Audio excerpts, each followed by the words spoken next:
Oke, assalamualaikum warahmatullahi wabarakatuh.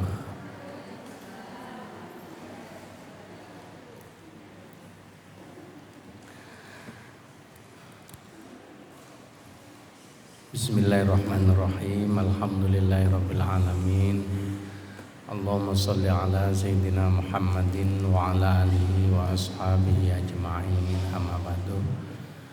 Bapak Ibu, para jamaah rahimakumullah, syukur alhamdulillah pada pagi ini kita bisa melanjutkan kajian kita setiap Ahad 1 bulan sekali.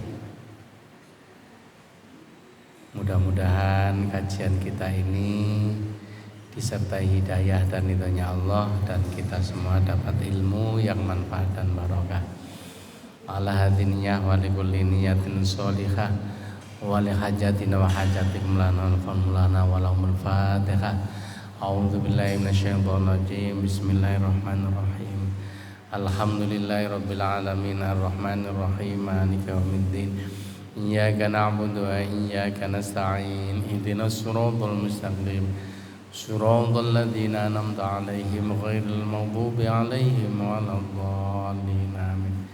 Ibu, tema kali ini adalah tentang keutamaan dzikir menurut Syekh Ibnu Athaillah As-Sakandari. Syekh Ibnu Athaillah ini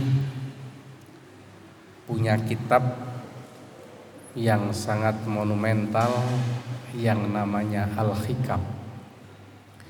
Kitab ini menjadi rujukan referensi hampir di seluruh pondok pesantren di dunia, bukan hanya Indonesia. Ya. Beliau dimakamkan di Mesir. Muridnya Syekh Abil Hasan Asy-Syadzili. Beliau mengatakan begini: la tatrukid dzikra li'adami huduri qalbika ma'allahi fihi.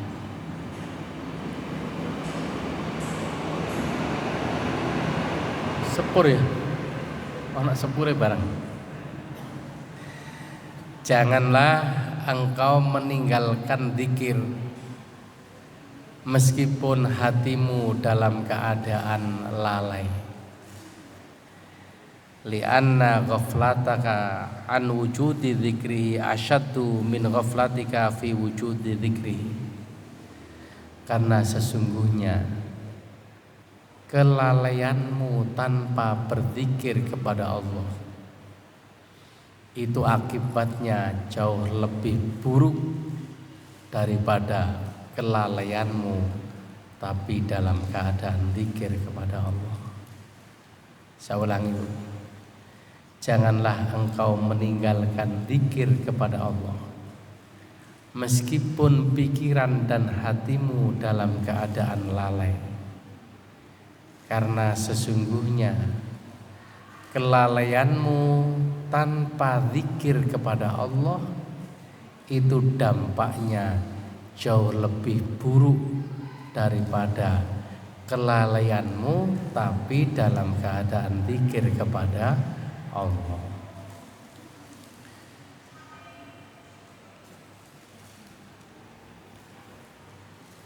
Ibu-ibu, saya ini punya pengalaman. Kadang-kadang baca Quran, tiba-tiba cucu saya ini sudah punya cucu, Bu. Cucu saya mau 3, tapi kata orang masih belum pantas. Jadi ketika cucu saya memanggil untuk minta segera dituruti keinginannya, akhirnya sementara bacaan Quran saya tutup, kemudian segera memenuhi panggilannya. Kembali lagi buka Quran untuk melanjutkan bacaan, tiba-tiba pikiran ini begini, loh ini tadi nyampe mana ini? Jadi batasannya itu lupa.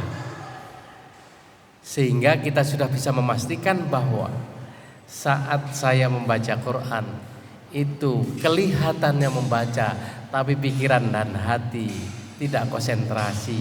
Nyatanya baru ditinggal sebentar, balik maneh sudah lali tempatnya. Ibu-ibu pernah seperti itu? Halo? Nah, walaupun belum bisa konsentrasi, walaupun belum bisa hadir di hadapan Allah, itu lebih bagus daripada kelalaianmu tanpa zikir kepada Allah. Jadi seringkali kita mungkin baca sholawat, baca Quran, baca istighfar, baca sholawat, itu belum sepenuhnya bisa konsentrasi menghadap kehadirat Allah Subhanahu wa ta'ala. Fa'asa ayyarfa'aka min dzikri ma'a wujudi ghaflah. Siapa tahu, kata Syekh bin Athaillah, zikirmu yang semula dalam keadaan lalai itu, Allah mengangkatmu menjadi zikir yang bersifat sadar dan terjaga. Wa min dzikri ma'a wujudi yaqdhah ila dzikri ma'a wujudi khudur. Dan dari zikir yang disertai dengan pikiran yang sadar menjadi zikir yang disertai dengan hati dan pikiran seakan-akan hadir di hadapan Allah. Wa min dzikri ma'a wujudi khudur ila dzikri ma'a ghibatin amma siwal madhkur. Dari zikir yang bersifat khudur, di mana hati dan pikiran kita seakan-akan hadir di hadapan Allah, menjadi zikir yang bersifat fana. Nah, apa zikir yang bersifat fana itu? Tidak ada yang diingat kecuali hanya Allah, sehingga sudah lupa semuanya. Yang ada di dalam pikiran dan hatinya hanyalah Allah Subhanahu wa ta'ala. Ibu-ibu,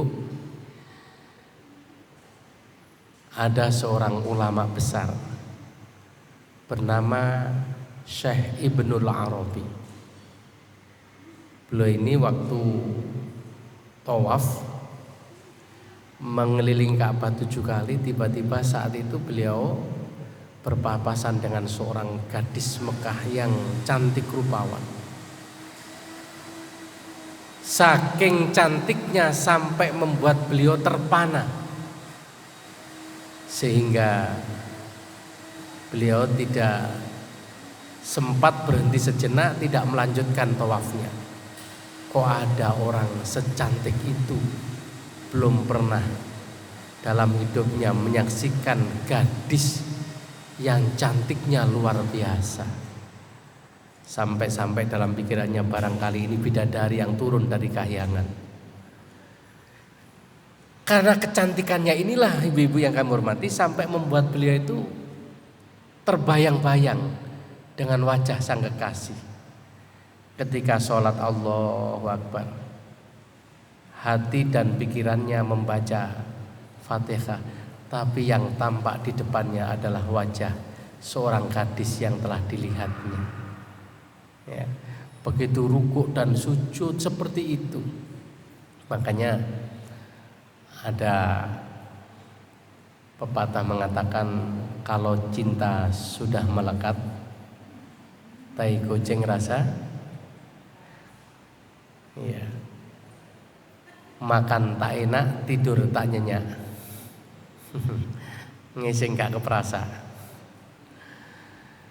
Kalau mendung sudah di atas kepala, jangan larang hujan turun ke bumi. Kalau angin telah bertiup dengan kencangnya, jangan larang daun-daun kering jatuh berguguran. Kalau wajahmu telah kuukir dalam hatiku, jangan larang aku untuk selalu merindukanmu. jejakku ku tinggal di pangkuanmu, sedang senyummu ku bawa pergi. Nah, kan ngoten.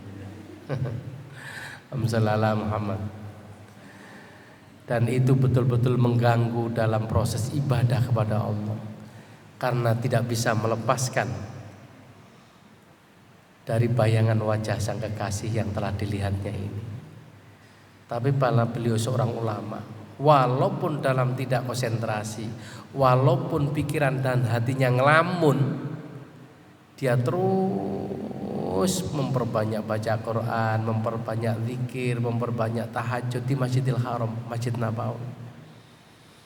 Nah, saat itulah akhirnya lambat laun Allah kemudian menjadikan zikirnya ini menjadi zikir yang penuh kesadaran.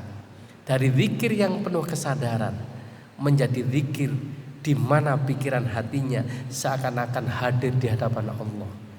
Dari pikiran yang hadir di hadapan Allah menjadi zikir yang bersifat fana. Akhirnya karena saking bahagianya sudah bisa melepaskan semuanya, kemudian perjalanan hidupnya ini ditulis dalam sebuah kitab namanya Futuhatul Makkiyah, kemenangan di kota Makkah. Dan ajarannya kemudian dikenal dengan Wihdatul Wujud, manunggaling kawula Gusti, yang ada di dalam pikirannya, yang wujud ini hakikatnya adalah satu, yaitu siapa? Allah Subhanahu wa ta'ala. Keberadaan kita, keberadaan alam, dunia dan isinya adalah merupakan cerminan dari wujud yang satu ini. Kita ini ada karena diadakan oleh yang maha ada. Andai kata kita tidak diadakan oleh yang maha ada, kita tidak akan ada. Adanya kita karena diciptakan oleh yang maha ada, tidak lain adalah siapa? Allah. Karena itu, kalau dulu melihat kecantikan seorang terpana semata-mata kecantikan wujudnya, tapi sekarang tidak. Yang dilihat bukan kecantikan wujudnya, tapi di balik kecantikan itu ada yang menjadikan dia cantik, ada yang menciptakan dia cantik, yaitu siapa? Allah Subhanahu wa ta'ala. Karena itu ketika dia melihat cantik, tidak terkesima lagi, karena tidak gumun, tidak heran, karena di balik kecantikan itu yang dilihat adalah wujudnya siapa? Allah. Nah, inilah sehingga zikirnya disebut zikir fana itu karena apa? Karena dia sudah tidak lagi melihat sesuatu ini, lihat bendanya, lihat air ini bukan lihat airnya, tapi di balik air ini ada yang menciptakan air, yaitu Allah Subhanahu wa ta'ala. Ibu-ibu yang kami hormati, karena itulah gurunya Syekh Ibnu Athaillah As-Sakandari, namanya Syekh Abil Hasan Asy-Syadzili. Beliau itu dikenal dengan seorang ulama besar, seorang kekasih Allah atau walinya Allah, tapi secara lahir kelihatan glamor karena memang kaya raya. Setiap barang yang dimilikinya dilapisi emas. Kemana dia pergi itu selalu dikawal oleh pasukan berkuda, naik kereta kencana, dan semua aksesorisnya emas. Kemudian ketika ditanya orang, kenapa semua dilapis emas barang-barangnya? Beliau menjawab, aku ingin menyenangkan orang yang ingin mengambil barangku. Jadi umpama maling, supaya gak kecewa di saat dia mengambil barangnya, makanya dikasih lapisan emas.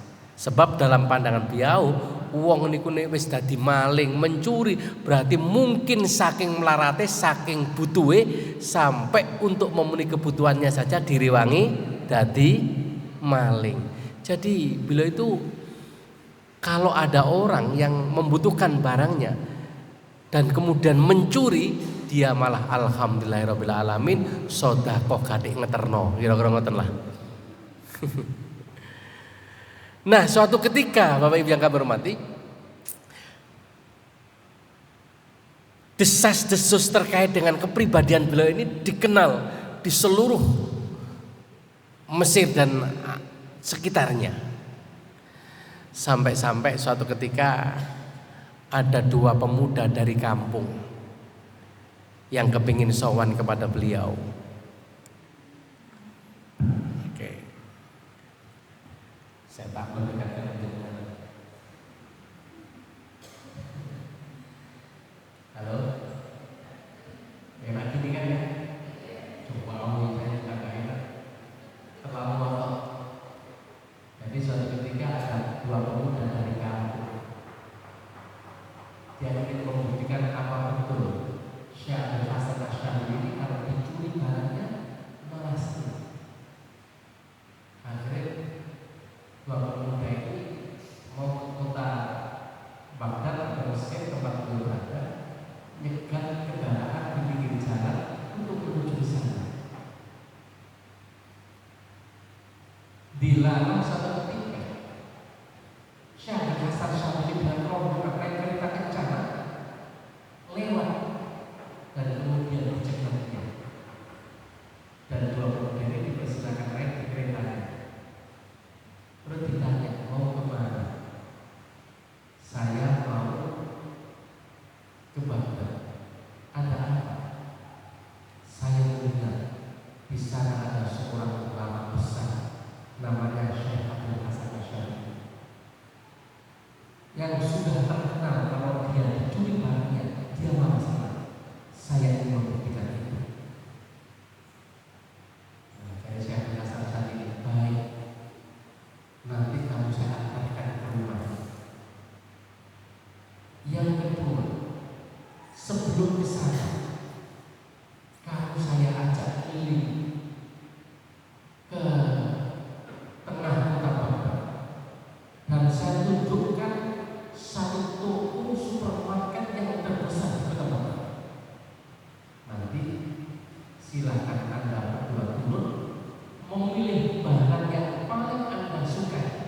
Nanti aku yang akan bayar. Dan yang ketiga, ini saya punya uang sekantong. Saya minta kalian berdua untuk menghitungnya. Ini ada 1000 dinar. Kalau jumlahnya kurang, bilang sama aku, nanti tak kasihkan kepadamu. Apa nanti tak tambah. Tapi kalau lebih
Ketika semua orang mencibirku bahwa aku adalah seorang ulama, seorang kiai dan pamit kehidupannya glamor berlentik, tapi semua yang aku miliki, kekayaan yang demikian sama sekali tidak ada dalam pikiran dan hati. Yang ada dalam pikiran hati adalah la ilaha illallah. Jangan sampai sedikit pun saya itu melupakan pikir kepada Allah. Seperti kamu lakukan di saat kamu konsentrasi, jangan sampai tumpah airnya. Jadi ternyata pikiran dan hati itu bisa melupakan segalanya kalau pas punya keinginan dan maksud tertuju. Jadi sebenarnya pikiran dan hati kita bisa disebut untuk berpikir. Tapi kalau tidak digunakan, apa digunakan? Kalau tidak digunakan, dibiasakan, itu nggak mudah. Dosa itu. Makanya walaupun Nabi itu memerintahkan ketika nanti kita mau mati, nazar itu kan disuruh mentakdir dengan membimbing bacaan apa? La ilaha illallah. Karena Rasulullah dalam sabdanya, man akhira kalamihi la ilaha illallah dakhala jannah. Barang siapa yang mampu mengakhiri hidupnya dengan berpikir mengucapkan kalimat la ilaha illallah dakhala jannah, maka akan dijamin masuk surga. Pertanyaannya, apakah mungkin kita bisa nazar kemudian walaupun dibimbing di kita mampu menirukan? Sebab orang nazar itu umumnya tidak sadar, sudah di luar kesadaran, baru disuruh pikir. Wong dalam kondisi sadar aja sekarang ini sudah sering banyak lupa, gitu kan? Nah, contoh seperti ini, Rasulullah bersabda, barang siapa yang ketika keluar rumah bepergian kemudian membaca doa Bismillahirrahmanirrahim, la haula wala quwwata illa billah. Rasulullah bilang ufita wa hudita wa hudita, engkau akan dicukupi, dibimbing dan dilindungi oleh fatanafahu syayatin, dan syaitan-syaitan pun lari menjauh darinya. Wa qala lahu syaitanu akhar, kemudian ada salah seorang syaitan yang bilang kepada temannya, kaifa anta birajulin ufiya wa hudiya wa hudiya. Mana mungkin kita mampu menggoda orang yang sudah dibimbing, dicukupi dan dilindungi oleh Allah dengan kalimat Bismillahirrahmanirrahim. Ternyata satu kalimat itu manfaatnya luar biasa ketika kita melakukan. Karena di dalam bacaan itu kita menyerahkan tawakal itu, menyerahkan hidup kita kepada Allah, sehingga Allah berhak untuk melindungi orang yang menyerahkan pada dirinya. Ibarat orang yang tidak ditipu, kan dijaga, kan nggak diledakan. Apa diledakan? Kan dijogok. Kita mau. Begitu pula ketika kita keluar rumah, menyerahkan orang kita dilindungi sampai syaitan terbunuh karena tidak mampu mengubah. Pertanyaannya, ketika panjenengan datang ke sini, nanti sudah membaca doa itu? Nah, apa? Oh sudah lama. Alhamdulillah. Ayo dibaca bersama-sama pada ayat yang kedua. Bismillahirrahmanirrahim. Bismillahirrahmanirrahim. Tawakkaltu 'ala Allah la haula wa la quwwata illa billahil aliyyil azim. Itulah ini. Kita tidak biasakan, itu sering lupa, ya.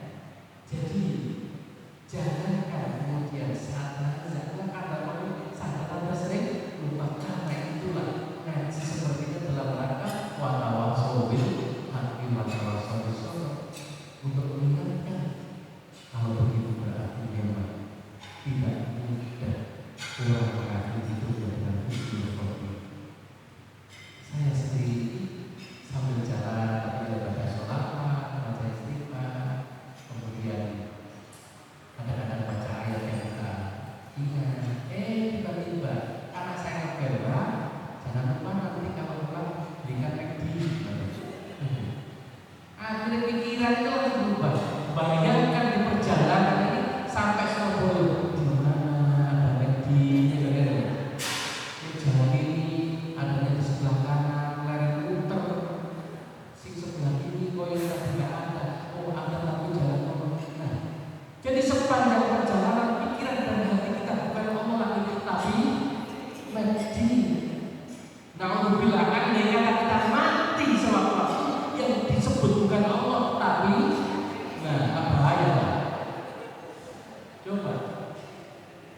Makanya kalau yang hormati, saya ini pernah punya tetangga.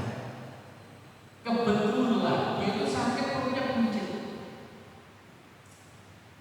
Nih dokter bilang liver, karena hatinya buka sehingga perutnya itu cairannya banyak. Tapi mau Jawa besok, jadi ini disantet. Kalau gini, sopo sih kalau paku, sehingga perutnya. Lah, waktu itu waktu dibawa ke dokter, akhir malam mungkin sakit. Dia itu ngomong apa lah mulai lagi tahu waktu itu masih kecil, kok sampai langsung ada ngomong aku bisa akhirnya lihat melodi. Ibunya ada di sampingnya terus bilang begini, boyo aku ojo sampai ojo aku diganti Allah. Semua orang tidak jawab. Loro ya. Coba.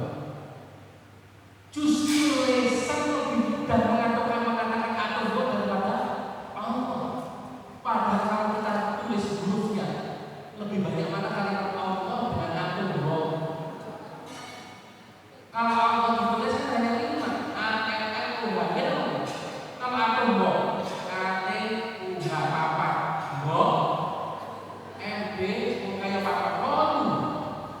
Tapi ternyata justru lisan terbiasa mengucapkan aku. Oleh karena itu kalau tidak terbiasa, kita nanti sulit juga akhirnya. Kadang-kadang ada orang yang kreatif, tapi salah bahasa. Begitu kepleset mesinnya, Inna bilang begitu kepleset, assalamualaikum. Kalau ada jelek waalaikumsalam. Jadi salah bahasa.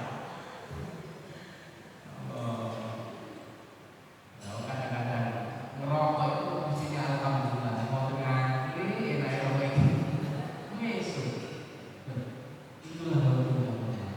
Oleh karena itu Syekh Muhammad mengatakan, janganlah kau berhenti berzikir kepada Allah meskipun pikiran dan hatimu lalai.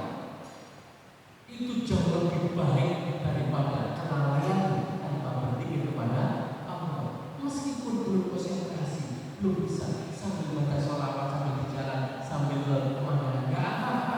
Siapa tahu zikir yang lalai Allah sendiri yang akan mengangkat menjadi zikir yang waspada, dari zikir yang waspada menjadi zikir yang bersifat khudu hadir di hadapan Allah, dari zikir yang bersifat hadir di hadapan Allah menjadi zikir yang bersifat padat.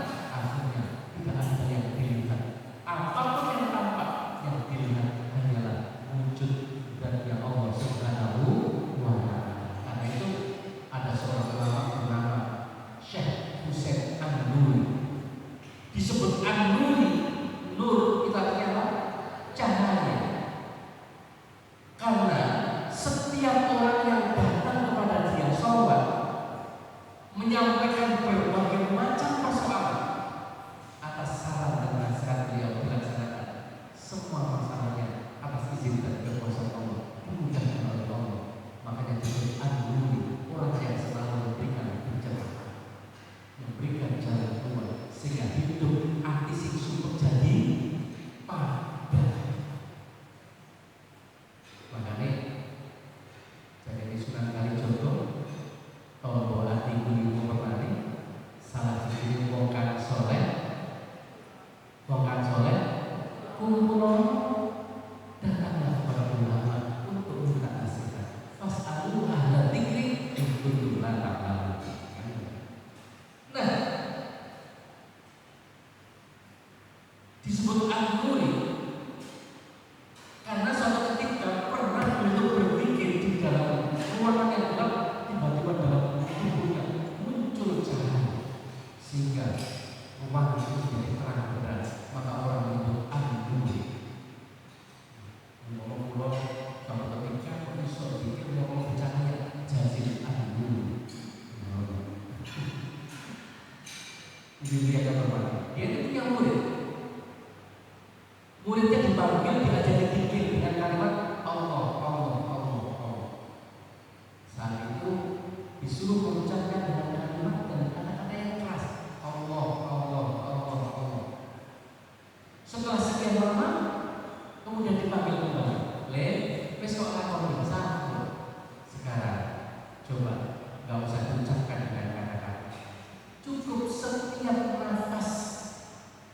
yang kamu keluarkan dalam tubuhmu itu mengucapkan kalimat Allah, tapi dengan siri Allah.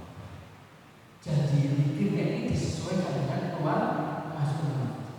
Setelah sekian lama dipanggil kembali, sekarang berubah. Setiap detak jantung yang mulai deg-deg lagi dengan kekerasan ini, kan gerak, merosotkan. Nah, setiap detak jantung itulah kemudian dengan merasakan kalimat Allah, Allah, Allah. Jadi bikinnya disesuaikan detak jantung. Setelah sekian lama dilakukan, dilalah murid ini pas di musola sedang berpikir, tiba-tiba terjadi hujan lebat, terjadi angin beliung yang sampai menggulung anaknya, dan kemudian anak ini jatuh mengenai pelipis sang murid yang sedang berpikir sini. Tiba-tiba darah mengucur dari pelipisnya ini, menuliskan kalimat Allah, Allah, Allah. Dan setelah itu tidak bisa dihapus kembali. Nah, inilah namanya karom. Allah menunjukkan betapa dahsyatnya kalimat ini. Karena itu saya ingat waktu kecil dulu, kebetulan mbak saya ini orang kuno, ya, dan rumah saya itu dari kecamatan itu sekitar 7 kilo. Kalau hujan zaman itu beretok, berarti beretok kembut. Jadi kalau naik sepeda pas musim hujan, bukan sepedanya yang ditumpangi, tapi sepedanya yang naik kuda. Karena nggak bisa lewat, bukan hanya air, tapi limet itu masuk ke selebar itu nggak bisa jalan. Sehingga kalau sakit jarang sekali dibawa ke puskesmas. Nah, ini nggak ngomong baru bawa saya. Pernah suatu ketika saya sakit perut, kemudian bilang kepada mbak saya, ternyata mbak saya itu lahir ke pinggir pasir pakai daun apa? Dengan jarak. Yang lain yang mengapa? Jarak. Yang lain? Nah, ini simbukan berarti pada besoknya ini. Simbukan ini terus dicacak sama Bu, di perut, dilarang atau kasih jadi kuasa Allah, orang-orang itu tidak susah berubah simbukan. Nah, yang kedua, punya pengalaman aneh-aneh, pipis gak lancar, tapi bukan karet. Masa di mana masih di karet, dicacak rokok, jempol. Tapi waktu itu bukan karet, tapi rokok merah, berarti pompo. Dengan itu di dalamnya, kok ada mesin tambah. Dalamnya pun ibu, mau jadi orang pertama kan jauh. Tapi kok punya kesamaan, berarti dia jauh ini caranya. Dia dulu orang tiga itu bodoh simpulan dicancang perutnya. Dia orang ayam-ayam merah, padi itu mesti tidak diharus semua, tidak dibuang semua. Jadi padi setelah diambil gulirnya, kemudian merahnya disimpan, jangan dia orang ayam-ayamnya. Dan tidak diobati dokter. Ibu-ibu, karena ditinjau secara medis, nggak masuk akal. Penganyang-anyang masih dikatakan sekolah, bukan darahnya. Wonten pipis yo paling lancar. Perut yang rasanya sakit diparingi untuk dadu sakit itu waras. Sama sekali tidak ada sentuhan dengan sakitnya, dengan barangnya. Oh, nggak bersentuhan sama sekali, hanya diikat sama diikat. Tapi kok kembali sembuh. Nah, apa yang menyebabkan ini? Karena Allah dalam Al-Quran menyebutkan walillahil asmaul husna fad'uuhu biha. Di dalam Al-Quran Allah punya nama-nama yang indah yang seringkali kita sebut dengan apa? Asmaul husna fad'uuhu biha. Dengan asmaul husna itu maka berdoalah melalui asmanya Allah.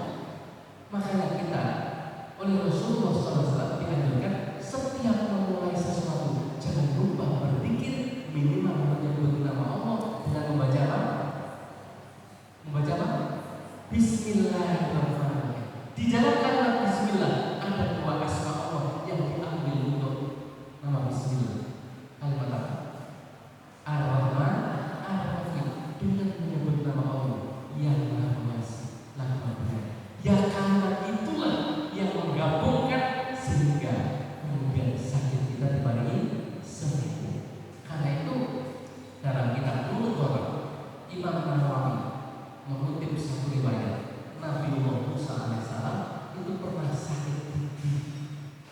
saking parahnya, saking wawane, akhirnya matur dalam Gusti Allah dan langsung dijawab oleh Allah. Kalau ingin waras ini, ambillah daun pisang kebun itu, tempelkan di pipi dan akhirnya atas izin dari kuasa Allah, kalau Gusti Allah menunjukkan langsung sembuh. Tapi ketika kambuh lagi dan ambil daun yang sama, ternyata yang kedua tidak sembuh. Akhirnya Nabi Musa takut Nabi Musa, ya Allah, yang pertama kamu menyembuhkan sakitku, tapi yang kedua kau tidak menyembuhkan. Bukankah sakit yang aku derita sama? Daun yang aku ambil juga sama, sebagaimana petunjuk yang di awal. Tapi kenapa yang pertama sembuh, yang kedua tambah parah? Dijawab oleh Allah, yang pertama, engkau sebelum menempelkan, engkau menyebut namaku, engkau menyertakan asmaku. Tapi yang kedua, engkau melupakan aku. Akhirnya yang pertama mengandung energi positif sehingga sakit kamu sembuhkan. Tapi yang kedua sama sekali tidak sembuh karena kamu melupakan aku. Ingatlah Nabi Musa bahwa semua makanan yang ada di dunia adalah racun, sedangkan penawarnya adalah menyertakan asmaku. Oleh karena itulah kemudian Rasulullah menyebutkan kullu amrin bi balin la yudam bi bismillah fawat. Aktivitas apapun kalau kita lakukan tidak diawali minimal dengan menyebut nama Allah, bukan membaca Bismillahirrahmanirrahim, maka keberkahannya akan dicabut oleh Allah Subhanahu wa Ta'ala. Karena itulah meskipun kita dalam kondisi lalai atau yang tidak baca itu tidak ngerti maksudnya, baca saja, maka itu lebih baik daripada engkau lupa tapi tidak berpikir kepada Allah. Siapa tahu meskipun dalam keadaan lupa, suatu saat Allah menjadikan pikir kita menjadi pikir yang penuh waspada dan hadir di hadapan Allah Subhanahu wa Ta'ala.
Oke, berarti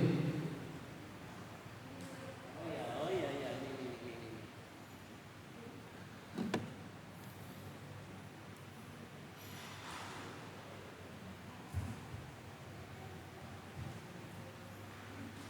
oke.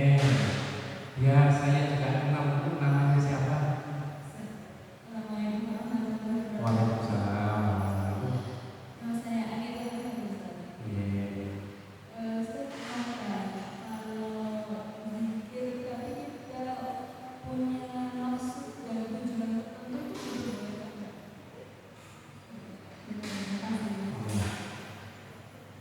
Jadi di dalam Al-Quran Allah berfirman begini, wa idza sa'alaka 'ibadi anni wahai Muhammad, apabila ada hambaku yang bertanya kepadamu tentang aku, maka fa inni qarib, jawablah bahwa sesungguhnya aku adalah dekat. Uji budak wadadani idza da'an.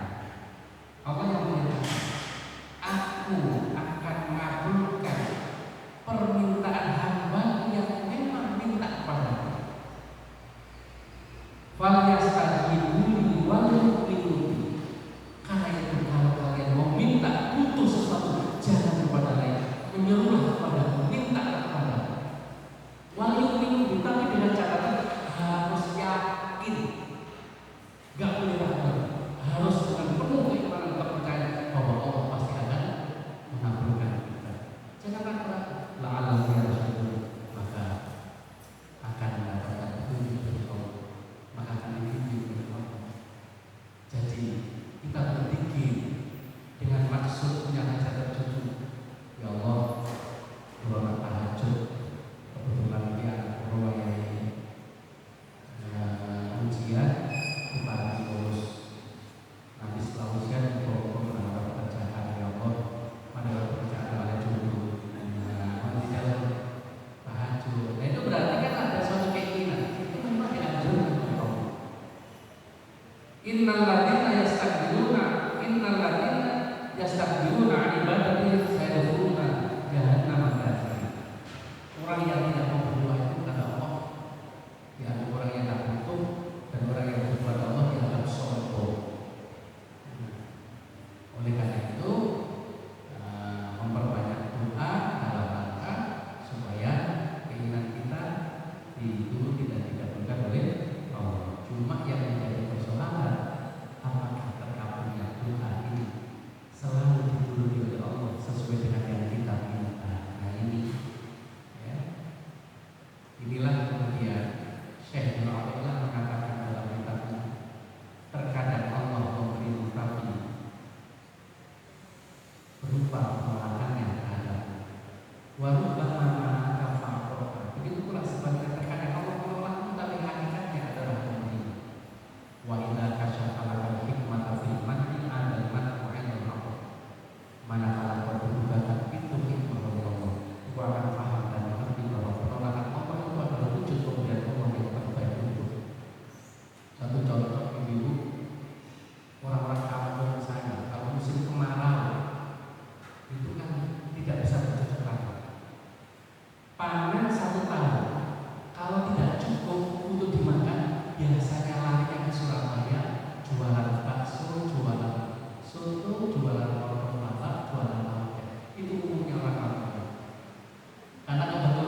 dongo guru mati, tiba-tiba ada mobil Innova baru, mungkin banter kesusu karena gaya sempit nyerempet rombongan langsung guling, wah pecah.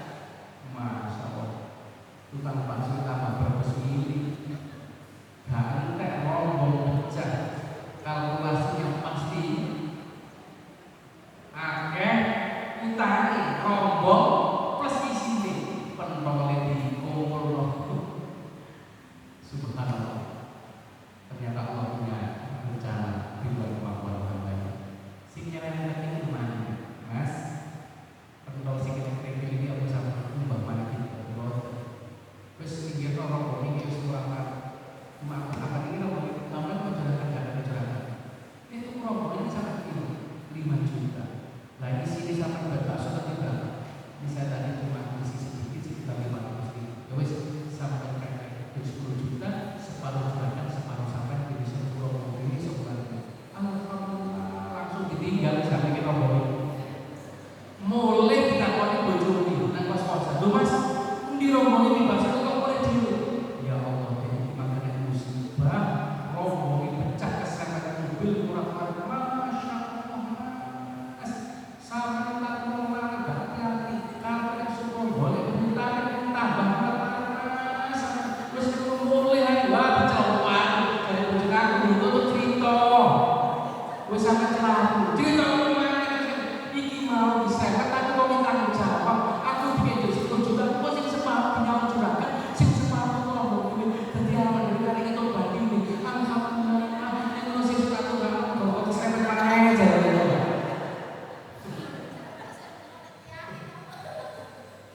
Artinya apa? Terkadang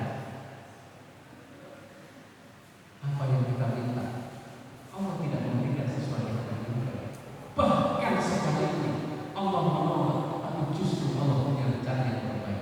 Karena ini yang paling penting, kita tetap harus memohon kepada Allah.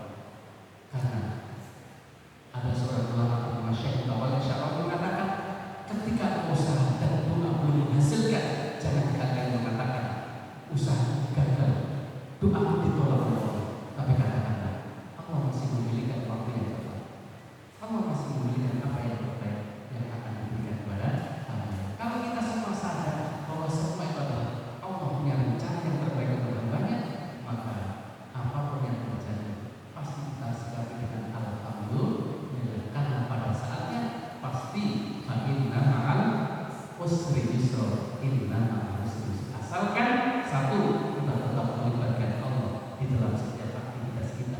Janganlah lupa berpikir, meskipun kau belum bisa konsentrasi dan berpikir, meskipun hatimu belum bisa tutup di hadapan Allah, siapa tahu suatu saat Allah yang akan mengangkat diri kita menjadi pikir yang bersifat kudu konsentrasi dan berpikir. Cukup ya.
Justru dengan nur itu Nabi Nuh diselamatkan oleh Allah dengan seluruh umatnya dari bencana besar yang menenggelamkannya. Nah, intinya jadi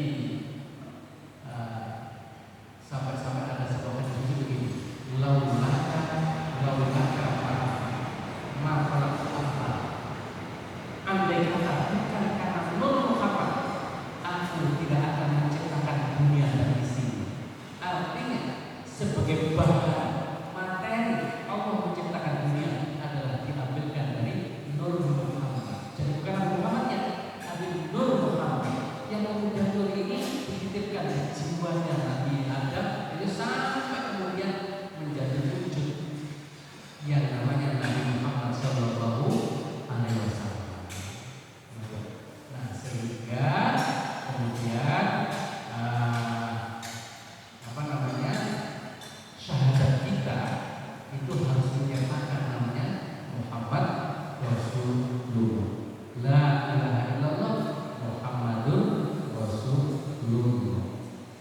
Jadi memang itu tadi kemudian untuk menunjukkan cinta kita pada Rasulullah kita dibutuhkan untuk memperbanyak sholat. Jadi selanjutnya nggak bisa terangkat ya.